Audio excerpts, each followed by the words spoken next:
हमने बहुत सारे सुसाइडल भी यहाँ पे पकड़े हैं। बच्चे जो कराची के सुसाइड की ट्रेनिंग कर रहे थे, मारे गए थे, कोई जख्मी हुए थे, वो सब पकड़े थे और उस मुलजम को कोर्ट से भी पनिश हो गई है।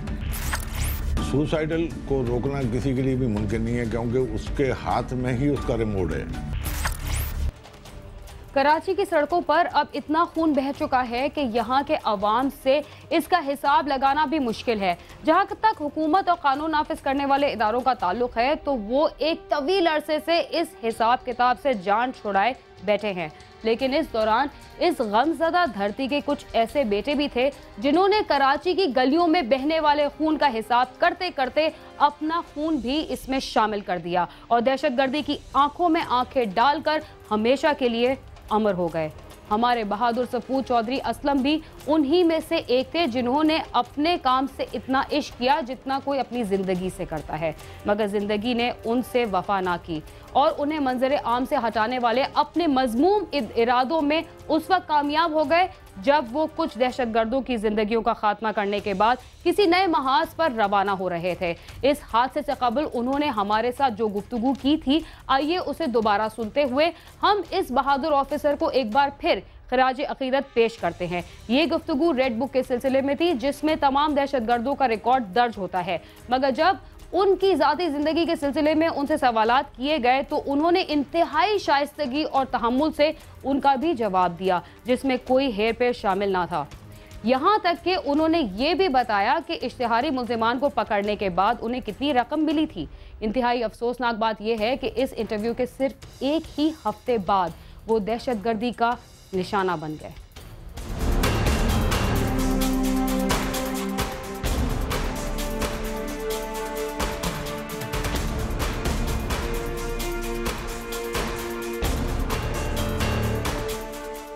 ये है रेड बुक की 6th एडिशन और इस एडिशन के हवाले से आज हम चौधरी असलम के दफ्तर में आए हैं जो कि इंसदाद इंतहा पसंदी सेल के इंचार्ज हैं और उनसे पूछेंगे कि इनमें कितने ऐसे नाम हैं जो कि ऐड हुए हैं और कितने ऐसे नाम हैं जो कि ख़त्म हो चुके हैं, या तो उनको पकड़ लिया गया है या फिर उनका इनकाउंटर हो गया है, वो मारे जा चुके हैं। अस्सलाम वालेकुम सर। चौधरी साहब, सबसे पहले तो ये बताइए कि ये 6 एडिशन्स की किताब है, 2003 में स्टार्ट हुई, 2013 है, 10 साल में 6 एडिशन्स और इसमें जो हजरात जिनके नाम इसमें इंक्लूडेड हैं वो सिर्फ टेररिस्ट हैं कि कुछ और दीगर जराइम में भी मुलविस हैं? इसमें ऐसा होता है कि कुछ तो टेररिस्ट हैं, कुछ सेक्टेरियन दहशतगर्द हैं और कुछ जो बदमाश टाइप के गुंडे हैं उनके नाम हैं। मगर जिस तरह आपके पास इंफॉर्मेशन इनकी आई हुई है विद पिक्चर, तो ये आपकी इंटरनल बुक है कि ये आप लोगों को भी देते हैं कि कोई अगर देख सके तो वो आपको तो हम कॉल कर सकें? शाया करते हैं ना, ये तो हम हमारी वेबसाइट पे भी अवेलेबल है, CID की वेबसाइट पे अवेलेबल है, इसको तो हम शाया करते हैं। इसको शाया करने का मकसद ये है कि हर आदमी के पास जाए। अच्छा, तो इसमें कितना सक्सेस रेट आपको मिला है इस किताब के हवाले से? इस किताब के हवाले से बहुत सक्सेस रेट मिला है। अगर आप 2003 से लेंगी तो वो सारे लोग इसमें से तकरीबन लोग खारिज हो गए हैं, जिसमें चंद लोग रहेंगे, बाकी सब लोग या तो मारे गए हैं या पकड़े गए हैं। सर, अगर टेररिज्म की बात करें, क्योंकि जाहिर बात है ये मतलब दहशतगर्द टेररिज्म एक डिफरेंट एरिया है और क्राइम एक डिफरेंट एरिया, 9/11 के बाद तो ये काफ़ी वाज़े हो चुका है, तो टेररिस्ट एक्टिविटीज़ पाकिस्तान में सबसे ज़्यादा पीक पे कब थी, कब स्टार्ट हुए बॉम्ब ब्लास्ट, और 2013 का अगर आप हमें डेटा हमसे शेयर करें। नहीं, ये देखें कि ये टेररिज्म 9/11 के बाद टेररिज्म शुरू हुआ, पूरे पाकिस्तान में टेररिज्म हुआ, जगह जगह पे बम ब्लास्ट हुए, कराची शहर में भी बम ब्लास्ट हुए और फिर एक ऐसा वक्त आया कि बहुत सारे लोगों को अरेस्ट कर लिया गया और बहुत इसमें गैप आ गया। फिर ये दोबारा ऊपर जब वज़ीरिस्तान में ऑपरेशन तेज़ हुआ तो वहाँ से लोग इधर भागे और इधर उन्होंने फिर टेररिज्म किया। फिर इसमें शुरू में तो ये टेररिज्म हुआ, सिर्फ सेक्टेरियन टेररिज्म हुआ कि मज़हब के नाम पे, अपने मसलक के नाम पे एक दूसरे को मारा गया। लेकिन अचानक इसमें चेंजिंग आई जब तालिबान इसमें शामिल हो गए और तालिबान ने शुरू में कराची को अपना हब बनाया पैसे के लिए, तो वो यहाँ पे नहीं करते थे, फिर उन्होंने यहाँ पे बम ब्लास्टिंग शुरू कर दी। उसके बाद कराची में जो बम ब्लास्ट हुए वो आप देखेंगे कम होते गए। अब इस साल थोड़े ज़्यादा हुए, लेकिन पिछले साल तो बिल्कुल कम हुए। पिछले साल 2012 में मेजर ब्लास्ट सिर्फ 11 हुए थे, इस दफ़ा 36 हुए हैं। लेकिन अगर 36 हुए हैं तो उसमें से बहुत सारे पकड़े गए हैं, 14 के करीब पकड़े गए हैं जो इसी CID ने पकड़े हैं। 14 मेजर बम ब्लास्ट CID ने उनके मुल्ज़मान को पकड़ा है, जो कि कोर्ट में ट्रायल हो रहे हैं, और कुछ इनकाउंटरों में मारे भी गए। खुदकुश हमलावरों के बारे में उनका क्या ख्याल था? दहशतगर्द खुदकुश हमला कैसे करते, इसके लिए मासूम बच्चों को कैसे तैयार करते और उनसे किस तरह काम लेते थे?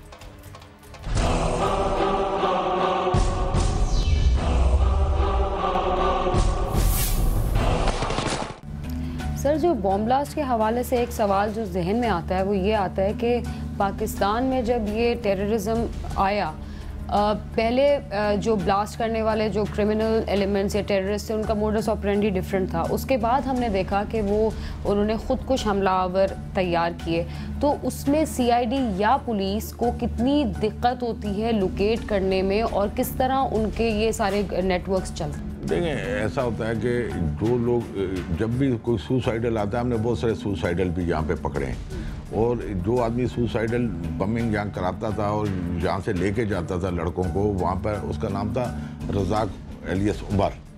वो यहाँ से लेके जाता था और वहाँ पर पहले कारी हुसैन, फिर अब्दुल वली खालिद जो है वो सुसाइडल तैयार करता था। वो आदमी भी हमने पकड़ा। वहाँ पे जो ड्रोन हमला हुआ था उसमें कुछ बच्चे जो कराची के सुसाइड की ट्रेनिंग कर रहे थे मारे गए थे, कुछ ज़ख्मी हुए थे, वो सब पकड़े थे और उस मुलज़म को कोर्ट से भी पनिश हो गई है इसी बात पे। अब सुसाइडल को रोकना किसी के लिए भी मुमकिन नहीं है, क्योंकि उसके हाथ में ही उसका रिमोट है कि वो बटन दबाएगा और उसको बड़ी ताकतें जो हैं बैनुल-अक़वामी ताकतें वो नहीं रोक सकती। लेकिन आप देखें कि अल्हम्दुलिल्लाह हमने सुसाइडल भी पकड़े। यहाँ पे एक और हमने बच्चा पकड़ा था जिसको बिल्कुल इन्होंने तैयार कर दिया था, उसको जैकेट भी दे दी थी और वो बिल्कुल तैयार हो गया था पढ़ने के लिए, उसको भी पकड़ लिया। अब्दुल्ला शाह गाजी पे जो बच्चों से ब्लास्ट किए थे उसके मास्टरमाइंड को भी पकड़ लिया, जो चचनी और आदल भाईजान से लोगों को लेके आया था, CBO ब्लास्ट किया था, उस मुल्ज़म को भी हमने पकड़ा यहाँ पे, और उसको पकड़ा जो उनका मास्टरमाइंड था। तो सुसाइडल भी हम लोगों ने पकड़े, और उन पकड़ने की वजह से अब सुसाइडल अभी आप देखें 2013 में बहुत कम सुसाइडल हुए हैं, सब IDs से ब्लास्ट हुए हैं, और तकरीबन 14 उसमें से हमने डिटेक्ट कर दिए हैं, और जो नहीं डिटेक्ट हुए उनमें भी सुसाइडल नहीं है, सब IDs ब्लास्ट हैं। तो सर, जो एक स्पाइक आया था सुसाइड बॉम्बिंग्स का, उसके बेसिक रीजंस क्या थे? क्योंकि आपने मास्टरमाइंड्स को जब पकड़ा होगा, आपने उनसे जब इंटरोगेशन की होगी, तो उन्होंने उनके बेसिक क्या आइडियोलॉजी, क्या रीज़न थी कि उन्होंने सुसाइड बॉम्बिंग को? नहीं, सुसाइड ये है कि जब आप इनके बाद फिर वो आखिरी हथियार ये रह जाता है कि सुसाइडल एक आदमी को तैयार करते हैं और वो आके फट जाता है, किसी बच्चे को भी उसकी जहन साजी करके उसका जहन बना के उसको फाड़ देते हैं। अब ये इनका आखिरी हरबा होता है, जब आप इनके बहुत सारे लोगों को पकड़ लेते हैं, इनकी सारी चीज़ें को पकड़ लेते हैं, IDs को पकड़ लेते हैं। अक्सर ये हुआ है कि जब भी इन्होंने प्लानिंग की है, इन्होंने अब्बासी शहीद अस्पताल को उड़ाने की कोशिश की, वो गाड़ी हमने बारूद से भरी पकड़ ली। फिर इन्होंने कोशिश की आशूरा पे अटैक करने की, वो भरी गाड़ी बारूद से पकड़ ली। फिर इन्होंने एक MQM के जलसे पे एक आदमी जो कि उसको उस वक्त हमने अरेस्ट किया जिसकी दोनों टांगें काम नहीं करती हैं। एक उसने छोटी मोटरसाइकिल बनाई जो कि अपाहिज लोगों के लिए होती है, और उसमें प्रेशर कुकरों में बारूद रख के 60 kg वो जलसे में फाड़ने जा रहा था, तो वो भी पहले पकड़ लिया। तो जब बहुत सारे लोग इनके जब भी बारूद लाते थे, प्लानिंग करते थे, इनको हम पकड़ लेते थे, तो इन्होंने फिर सुसाइडल का सहारा लिया। सर, तो आप बताएं कि इस जो ये 6th एडिशन है, इसमें कौन से ऐसे अफराद हैं जिनको अभी तक वो आपकी हिरासत में आ चुके हैं, और कौन से ऐसे हैं जो मारे जा चुके हैं? नहीं, अब तो यूँ कि ये नया एडिशन आया, इसमें बिल्कुल न्यू लोग हैं, इसमें पुराने चंद एक हैं, वो पुराने चंद एक हैं, उनमें से भी कुछ लोग पकड़े गए थे, वो छूट गए, कैसे छूटे, तो उनमें से भी एक आध आदमी इसमें वापस आया है। चौधरी असलम की आखिरी गुफ्तगू का हिस्सा आप देख सकेंगे अगले हिस्से में। यहाँ वक्त हुआ एक मुख्तसर से वक्फे का, आप समा के साथ ही रहिए।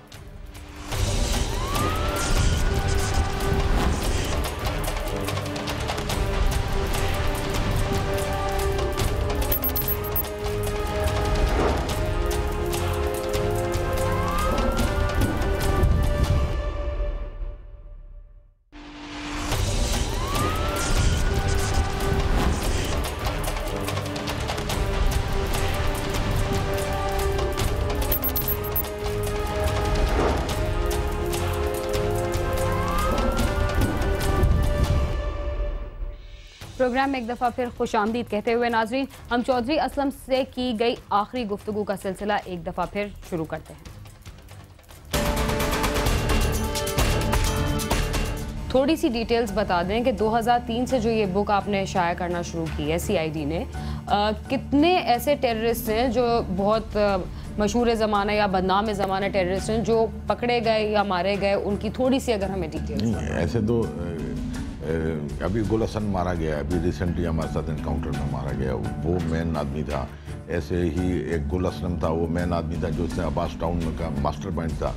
इस तरीके से एक कारी दाऊद था, वो मेन आदमी था। तो काफ़ी सारे इसमें से, जैसे इसमें रहमान टिकट था, वो पुलिस के साथ मारा गया, वो भी रेड बुक का एक हिस्सा था, 50 लाख उसकी डेट बनी थी, वो मारा गया। तो ऐसे बहुत सारे लोग कम होते गए और फिर नए आते गए।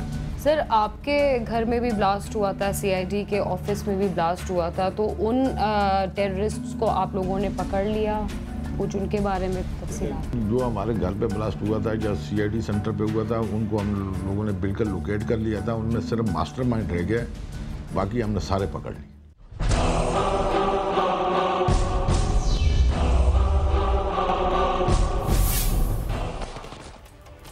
क्या पोलियो के कतरे पिलाना खिलाफ इस्लाम है?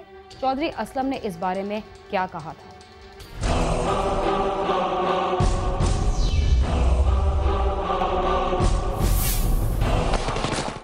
सर, एक और बात है जो कि अगर आप ये इसमें भी देखें और हमने भी जो रिपोर्ट्स देखी, पोलियो वर्कर्स को बड़ा टारगेट किया गया, इसमें इसकी क्या वजूहात? देखें, पोलियो वर्कर को ये मारते हैं और ये जो पोलियो के कतरे पिलाए जा रहे हैं, इसको अपने कहते हैं कि ये मुसलमानों की नस्ल कशी हो रही है, इसको भी नाजायज़ समझते हैं। हालांकि ऐसा नहीं है, मैं आपको पहले कहा कि अपना बनाया हुआ इस्लाम ये नाफिज करना चाह रहे हैं। उन कितनी औरतों को मारा, ये सब यहाँ पर पकड़े गए हैं। औरतों को मारा या उनके साथ जो मर्द थे उनको मारा, या उनके साथ जो पुलिस थी उनको मारा। तो अब ये जो टेररिस्ट नेटवर्क्स आप कह रहे हैं कि इनको जड़ से नहीं उखाड़ा जा सकता, क्या इज़ इट पॉसिबल कि कुछ ऐसा टाइम ऐसा आए कि ये लोग ख़त्म हो जाए? ये बिल्कुल ख़त्म हो जाएंगे जिस दिन ये मीडिया, हम और आवाम, अदालत सब एक हो गए तो बिल्कुल जड़ से उखेड़ देंगे। अच्छा सर, एक और मुझे सवाल करना था रेड बुक के हवाले से। इसमें स्केचेस भी हैं और बहुत सारे ऐसे भी हैं जो ब्लैंक हैं मगर उसमें डिटेल्स लिखी हुई हैं, कद और ये जैसे ये है। अब इसमें सब बाकी डिटेल्स तो लिखी मगर स्केच नहीं है, इस पर अगर थोड़ी सी रोशनी डाल। नहीं, इसमें ऐसा हुआ कि इसका कोई साथी पकड़ा गया, ठीक, जिसने इसकी पूरी डिटेल हमें दे दी। ठीक है। इसका जो साथी पकड़ा गया, मिसाल के तौर पे इसका ये साथी पकड़ा गया, इसने इसकी पूरी इंफॉर्मेशन दे दी कि इसका ये उलिया है, ये है, इसके ये बाप का नाम ये है, ये फलां जगह रहता है, लेकिन इसका फ़ोटो इससे ना मिला। स्केच इससे हमने बनवाया नहीं। क्यों? क्योंकि ये स्केच गलत बनवा सकता है। स्केच उस आदमी का हम बनवाते हैं जहाँ पर वारदात होती है और उसको आई विटनेस देखते हैं, आई विटनेस से स्केच बनवाते हैं, ना कि दूसरे मुल्ज़म से मुल्ज़म का स्केच बनवाते हैं। तो सर अगर मुल्ज़म बना भी दे तो उसकी कोई वैल्यू नहीं होती। तो सर मगर फिर जो डिटेल्स इसकी जैसे हैं तो वो कितनी एक्यूरेट होती है? वो तो एक्यूरेट होती हैं, उसकी तो हम फिर तस्दीक करते हैं। जिस एरिया का एड्रेस बताता है उस एड्रेस पे जाते हैं, वहाँ से उसके और चीज़ें कलेक्ट करते हैं। लेकिन अगर फ़ोटोग्राफ मिल गया तो फ़ोटो लगा देते हैं, या वारदात के दौरान किसी ने देखा उसको तो उससे स्केच बनवा लेते हैं। अच्छा सर, गैंग वॉर के भी मुल्ज़िमान का इसमें जिक्र है, तो उनको अरेस्ट क्यों नहीं किया गया जब सबको पता है कि ये भी एक बड़े मुतहर्रिक गिरोह के हैं? अभी देखें, मैंने आपको बताया कि इससे पहले वाली जो बुक है उसमें एक गैंग वॉर का रहमान ब्रिगेड जो सबका सरबराह था वो शामिल था, और एक अरशद पप्पू था। अरशद पप्पू तो अब मारा गया, खैर वो भी पुलिस ने पकड़ लिया था। अरशद पप्पू पकड़ा गया, वो लेस हो गया। रहमान ब्रिगेड मारा गया, वो लेस हो गया। अब ये दो के हैं, गफ़ार दिकरी और बाबा लाडला, ये पकड़े जाएंगे। ये कुछ बता सकते हैं कब तक पकड़े जाएंगे? बिल्कुल रात दिन लगे, जिस दिन इंफॉर्मेशन मुकम्मल आ जाएगी पकड़ लेंगे। अच्छा, तो सर आपका system of information, of course आप वो टेलीविजन में नहीं बताना चाहते, आपके अपना एक पूरा नेटवर्क होगा, मगर जब एक किसी भी मुल्जिम को पकड़ने के लिए या दहशतगर्द को पकड़ने के लिए आप लोगों को कितना होमवर्क करना पड़ता है? नहीं, देखें ना, वो दहशतगर्द पे है कि वो कितना बड़ा टेरर है, कोई उसका साथी को तोड़ते हैं, वो एक इलादा हमारा अपना नेटवर्क है कि कैसे कैसे उस तक पहुँचे। अच्छा। आम क्रिमिनल होता है तो उनका साथी टूट जाता है, वो आगे बता देता है, वो इनाम की लालच में बता देता है, पैसों की लालच में बता देता है। बड़े दहशतगर्द होते हैं तो उसका और तरीकाकार है। हेड मनी जो है अक्सर किसको दिया जाता है? जो इन्फॉर्मेशन दे, तो जो भी इंफॉर्मेशन दे, मगर वो पकड़वाने भी मदद करे कि सिर्फ वो इंफॉर्मेशन? इन्फॉर्मेशन दे खाली। वो अगर ये बताता है कि यही पकड़वाना है ना, वो खुद जाके थोड़ी पकड़ के देगा।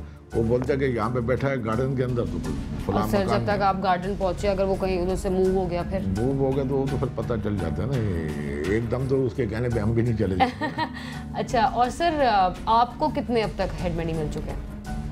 मुझे भी कोई 9 करोड़ के करीब मिल चुकी है। 9 crore, and that is the highest world में, इतनी किसी को नहीं मिली। और सर ऐसे कितने केसेस हैं जो कि अभी तक अनसॉल्व्ड हैं? देखें, अभी बहुत सारे केसेस अनसॉल्व भी हैं, लेकिन बहुत ज़्यादा केस सॉल्व हो गए। अच्छा, अभी आपको मैंने बताया ना कि 36 बम ब्लास्ट हुए मेजर 2013 में, जिसमें से 14 डिटेक्ट हो गए। ऐसे ही 2012 में चले जाएं तो कुछ 11 मेजर ब्लास्ट हुए थे, जिसमें से 3 डिटेक्ट हुए थे। ऐसे ही 2011 में चले जाएं तो कुछ 35 ब्लास्ट हुए थे, जिसमें से 9 ब्लास्ट डिटेक्ट हुए थे। तो सर मुझे बताएं कि 2013 में 36 तो काफ़ी बड़ा नंबर है, तो वो लेकिन डिटेक्ट भी बहुत हुए हैं। ठीक है, डिटेक्ट हो गए, मगर वो प्री डिटेक्शन कुछ नहीं होती कि मतलब पहले पता लग जाए कि यहाँ टेररिस्ट एक्टिविटी होने वाली है? ये मैंने आपको बताया ना कि ये आशूरा पे ब्लास्ट करने वाले थे, उसमें हमने सुसाइडल के साथ गाड़ी भी पकड़ ली, बंदे भी पकड़ लिए, एक एनकाउंटर में मारा भी गया। इसी तरीके से ये आबासी शहीद अस्पताल पे गाड़ी टकराना चाह रहे थे, वो भी पहले पकड़ लिए। जुलूस में एक गाड़ी टकराना चाह रहे थे, वो भी पकड़ लिए। सेंट्रल जेल पे हमला करना चाह रहे थे, वो भी पकड़ लिए। गुलामान अब्बास स्कूल पे गाड़ी टकराना चाह रहे थे, वो भी पकड़ लिए। वो पहले पकड़ लिए, वारदात करने से पहले पकड़ लिए। नहीं तो बहुत मेजर डिस्ट्रक्शन और होती। तो सर जो हजरात ये पकड़े हैं टेररिस्ट, उनको सजा हो चुकी है, कोर्ट्स ने सजा दी? अभी ये कोर्ट का तो बहुत लेंथी प्रोसेस है ना, वो ऐसे एकदम थोड़ी सजा होती है। पहले मुल्ज़म पकड़ा जाता है, फिर उसके साथ जो मफरूर होते हैं उसका तरीक़ाकार है, जो उनकी कार्रवाई होती है, उनको ढूंढने की कार्रवाई होती है। फिर उनको कोर्ट सेपरेट करती है, उनके खिलाफ 87-88 हम बोलते हैं कार्रवाई करके। उसके बाद चार्ज फ्रेम होता है और फिर केस चलता है। फिर उसमें गवाहियाँ, फिर जितनी गवाहियाँ हम देते हैं फिर उतना ही मुल्ज़म का राइट है, इतनी गवाहियाँ वो भी देता है। ओके।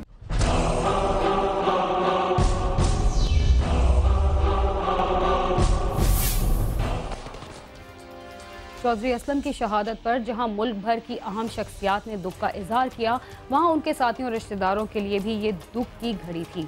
मगर इसके साथ क्राइम सीन के लिए भी ये सानिया किसी बड़े दुख से इसलिए कम नहीं था क्योंकि उन्होंने हमेशा हमारे साथ ताउन करते हुए हमें अपना कीमती वक्त देने से कभी इनकार नहीं किया। हम इस मौके पर उनके ख़ानदान के दुख में बराबर के शरीक हैं।